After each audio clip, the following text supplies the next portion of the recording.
morning, everyone. I just wanted to give you a quick update on REV, ticker REV, Revlon, and let you know my thoughts on whether this play is dying down or whether it's just getting started. So let's get into it.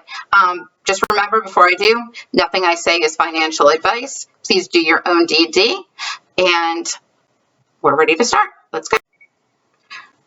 Good morning, guys. I'm going to be showing you REV's 4-hour 1-month chart and why I am still bullish that this play is far from over. I want you to look at some indicators. I'm going to show you first what these lines are. So the red line here is my 200-day moving average. The pinkish line is my 100-day moving average. The purple line, as always, guys, is my 48 moving average, and I use the SMA, simple moving average, on my chart, okay? The green line, as always, is my 13 SMA. Let's see if I can highlight that for you. The green right here, okay? And then the blue line is my 20 SMA. So as you can see, when we got the biggest move here on the 4-hour chart was when this 13 crossed above the 20 SMA. And it's continued to move along. The 13 crossed above the 48 up here. And as you can see, this entire time we're going up and we're moving in an uptrend, which we're continuing to move in, guys. We're looking at the 13 still. The 13 crossed above the 100 SMA, and then the 13 crossed above the 200 SMA, and it's remained above, guys. This in here, I'd say, is a lot of consolidation, but I do not think this play is over because shorts have not covered one bit. And I want to show you how the other trend lines are starting to move up and cross as well, and what's going to happen today. So as you can see, the 20 SMA has crossed above the 48, has crossed above the 100, and today it looks like it's going to cross above the 200 SMA, guys. And I expect a very big move again to the upside when this happens, because when you get a lower moving average crossing above a higher moving average, it's a very big indicator that we're going to get a big move up, okay? So keep your eye on REV today. The play, in my opinion, is far from over. I want to show you real quick the daily chart. Oops, sorry, I hit the wrong thing there. Step back. All right, here's the daily chart, guys. So as you can see, we've had major movements where, again, let's go back to yesterday afternoon. We saw the 13 cross under the 48, and this went on until around 7 o'clock last night, which, guys, at 7 o'clock last night, we got the 13 cross back above the 48, and again, that's what I used to trade on. And look at this massive move at market close. This candlestick here is huge, and to me, that's a very bullish sign for today.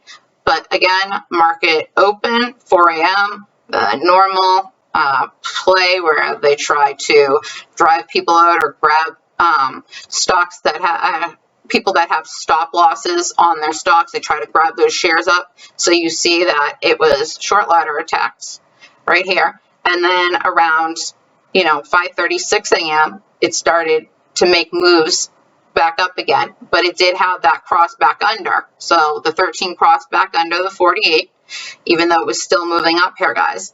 And then it kind of traded sideways for a while. Again, this is all pre-market. The volume's low, so it's not, the be-all, end-all.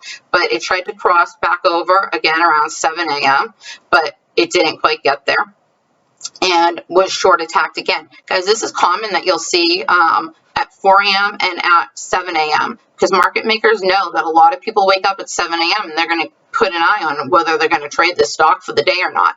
So the 13 did not cross back above the 48 at that time. We fell down, guys, into that, 760-ish range. And look at all of the bottoms it made along here. Don't count the wicks. And we have 1, 2, 3, 4. We have a quadruple bottom, which is huge. So 760 is acting as a solid line of support right now. And as you can see, come 8 a.m. when people got up, boom, it spiked up again. and right now it's consolidating right in here. I believe, guys, that 9 a.m. or market open, the 13 is going to cross back above the 48, and we're going to get another nice run. And I just showed you the 4-hour chart, which indicates that as well. I'm just going to keep it brief since market open is happening soon, but I want to show you quickly the Vortex data so you can see that shorts haven't covered and why I think that this is still very much not done, despite some of the FUD that you hear circulating. Please don't believe rumors that go on Twitter or whatever other social media platforms you follow, because it's not necessarily correct. All right, guys, I'm going to bring up Vortex 1 minute. Okay, guys, this is the Vortex update. As you can see, the short interest actually increased yesterday, guys. Despite that massive move up, it increased by 1.36%. So the current short interest is 76.27% of the entire float.